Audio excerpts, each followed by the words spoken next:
महेश्वर बहुत गरीब मजदूर था। सारा दिन मेहनत मजदूरी करता था, तब जाकर उसे 40-50 रुपए मिल पाते थे। एक दिन उसकी पत्नी कमला बोली, तुम क्यों नहीं समझते, ये भगवान गणेश हमारी नहीं सुनते। अभी भी अपनी गरीबी की हालत में ये नहीं जान पाए। कमला, दुनिया इधर की उधर हो जाए, पर मैं भगवान गणेश की पूजा और ध्यान करना नहीं बंद करूंगा। भगवान गणेश की पूजा और अर्चना से मन को शांति प्राप्त होती है। मैं अपनी आस्था को कभी नहीं टूटने दूंगा। महेश्वर भगवान गणेश को बहुत मानता था। गणेश जी पर उसकी बहुत आस्था थी। एक शाम, अब बताओ क्या खाने को बनाओ। पिछले 3 दिन से तुम्हें कोई काम नहीं मिला। 2 दिन एक ही सब्जी से काम चला लिया। अब क्या खाएंगे? कमला, मैं कल सुबह कोशिश करता हूँ, कहीं मजदूरी का काम मिल जाए। मुझे जरा सा सत्तू घोल कर दे दे, मैं वही पीकर सो जाऊंगा। महेश्वर भगवान गणेश का ध्यान करके सो जाता है। रात को सपने में, महेश्वर, तुम मेरी बहुत भक्ति करते हो। मैं 10 दिन के लिए तुम्हारे घर मेहमान बनकर आना चाहता हूँ। तुम मेरी मूर्ति को इस गणेश चतुर्थी पर अपने घर में रखकर 10वें दिन मेरा विसर्जन करना।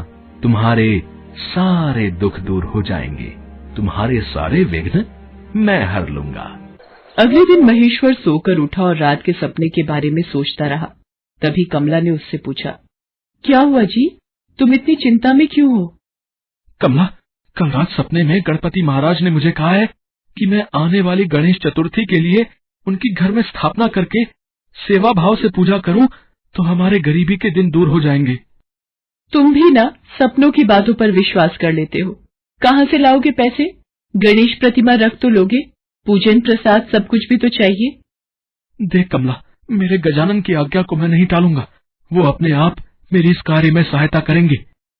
ये कहकर महेश्वर घर से काम की तलाश में निकल गया। उसने 1-2 जगह ठेली पर माल ले जाने का काम किया, जिसके बदले में उसे 100 रुपए जुड़ गए। शाम घेर आई थी। महेश्वर अपने घर की ओर चल पड़ा। हे गणेशा, आपका बहुत धन्यवाद। अब मैं कल आपकी प्रतिमा स्थापित करूंगा। अरे, ये बच्चा जख्मी अवस्था में कैसे? क्या हुआ बेटा? बाबा, अचानक ठोकर लगी और गड्ढे में पैर आ गया। पर बेटा, तुम अकेले? तुम्हारे माता पिता कहाँ हैं?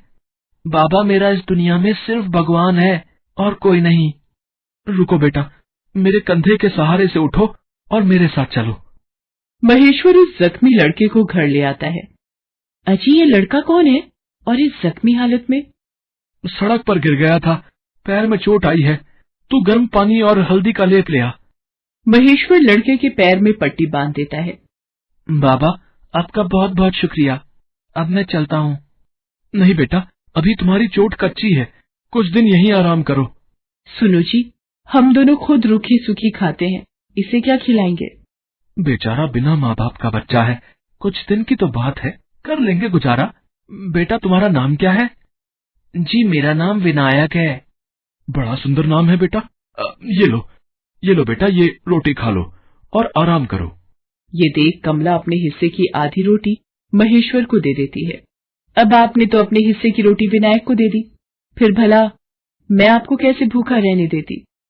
अगले दिन महेश्वर गणेश चतुर्थी महोत्सव के लिए गणेश भगवान की प्रतिमा स्थापित करता है।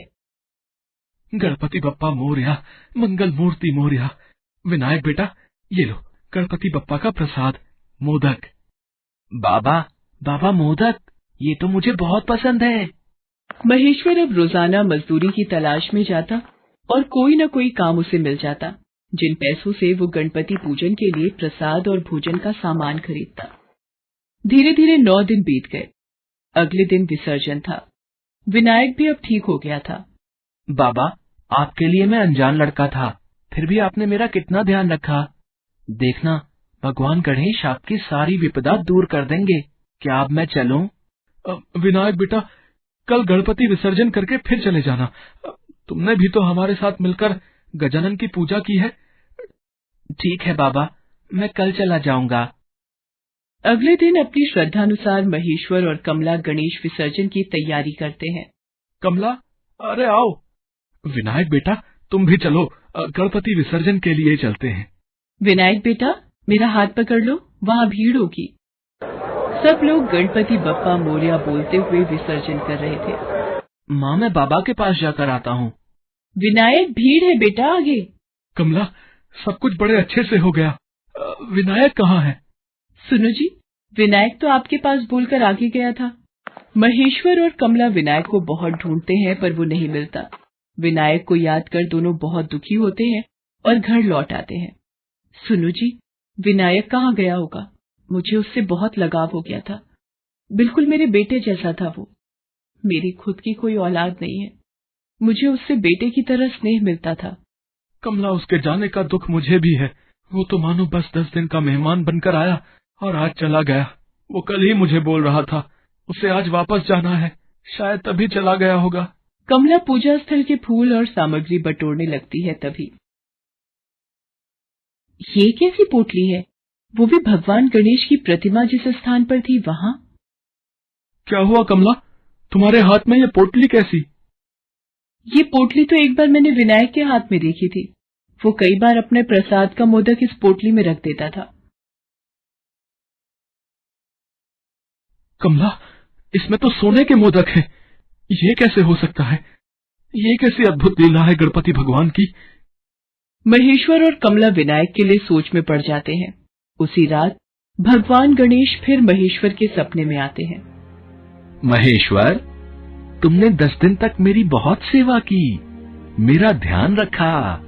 तुम साफ मन के इंसान हो। अब तुम्हें और कमला को बिल्कुल भी चिंतित होने की आवश्यकता नहीं। विनायक मेरा ही स्वरूप था, इसलिए मैं 10 दिन तुम्हारे पास रुककर वापस लौट गया। महेश्वर का सपना टूटता है। वो कमला को सारी बात बताता है और उसे भी अब भगवान गणेश में सच्ची आस्था हो गई थी। गणपति भगवान की कृपा से महेश्वर की सारी गरीबी और परेशानियां दूर हो गई थी और कमला 9 माह के पश्चात वो एक सुंदर बालक को जन्म देती है। महेश्वर और कमला उसका नाम विनायक रखते हैं, मानो जैसे गरीब के घर आए गणेश